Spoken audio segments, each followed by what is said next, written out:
Hello, Satnam, it's me, Shakti Sundari, and I'm back with you today with another little reading from Daniel Odier's book, Desire, the Tantric Path to Awakening. Today's video is called Shut Up and Be the Great Tantric Secret.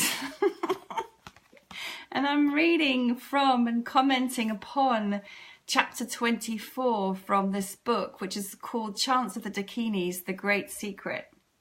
So in this chapter, Daniel Odier quotes from some ancient tantric texts where some great dakinis are speaking. Dakinis are yoginis, women who have the gift of being able to guide us to awakening and enlightenment through their very presence and their whole being.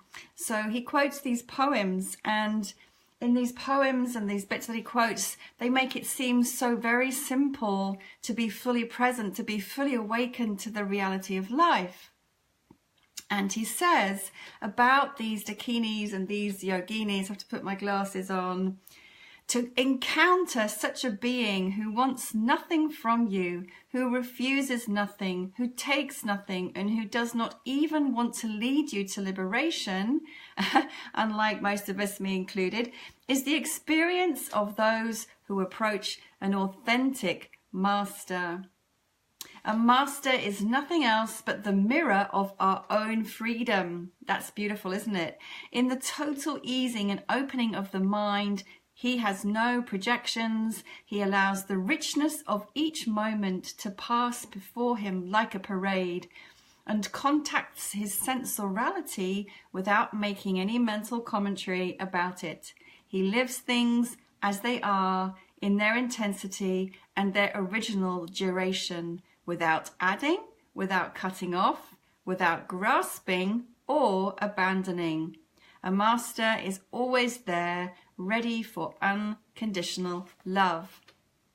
So then Daniel Odier goes on to talk more about this, and basically, you know, this is a theme that repeats again and again, and the theme is this: by being fully present to reality,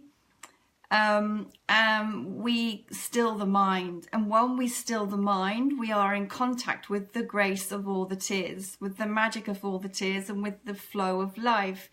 It's only when the mind kicks in and starts making judgments and projections and commentaries that we get lost and cut off from the flow of life and from the natural grace of life. Does that make sense? And the way to be present to reality, because it sounds so simple, and it's actually, in my experience anyway, pretty darn challenging to be that present all the time.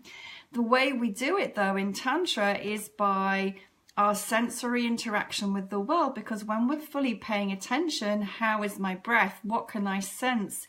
What can I feel? It's impossible to also be adding a commentary and thinking at the same time. That's why the conscious dance practice that I trained in, the Near technique, is so powerful, because we were guiding our students constantly to what they were sensing in their bodies, so then they would become present. You know, from not being present to being present. Last night I was cuddling my daughter before she was going to sleep, and she was going off into some story about stuff that was in her head and things that she was worried about. And I just said to her, okay, tell me, what can you feel at the bottoms of your feet right now? And she stopped. And she said, you're really clever, aren't you, Mummy? And that was it. What can you feel at the soles of your feet right now? And then she began to describe the sensations, and she completely forgot about the things she'd been worrying about in her head. So all that mental stress and activity, you know, was short-circuited by paying attention to the sensations in the body. Does that make sense? It does to me, because that's what I do. That's what I teach. All right, so carrying on. Of course, you know, I'm not a great dakini, I'm not a great yogini, I'm not a great master. So what do? Well, Daniel Odier says we attempt to be present as often as possible. So we make contact with reality at certain times, and other times we don't. And okay, that's it. But little by little, we get the taste, we get the flavor for it, right? And the more we get the flavor for it, the more we want the flavor, and the more easy it becomes, and the more we move towards that as our natural way of being. As he says, our whole body mind will turn more and more spontaneously towards presence because it will discover that nothing brings it deeper satisfaction or deeper pleasure. And I know that Andre knows that, and he's watching me right now, because you know that, Andre, you totally know that. So as we start to get a taste of reality, we'll discover our presence begins to extend to everything. We become more and more sensitive to naked, what Daniel Odier calls naked reality, which I love. So naked reality is just basically the uninterpreted life that's happening now without all the mental commentary. So through this way of being present, we discover, I love this, all the ways in which we short circuit life. Ha! And here he goes on to talk about blocks. Now, I've just written a blog about blocks and how there is a way through every block. So when we are present to life in this way, we observe without judgment. And it is this clarity that will shine light on our behavior and lead us naturally to stop blocking the course of life. Who's ever blocked the course of life? Me. I was talking to somebody the other day about when I went and did some ayahuasca. And I spent the whole night unconsciously resisting the flow of the ayahuasca journey, because I kind of interpreted what I was supposed to be doing wrong. But I spent all night resisting it, resisting the flow of life. And all that medicine wanted to do was to show me stuff. And I was resisting it the whole time.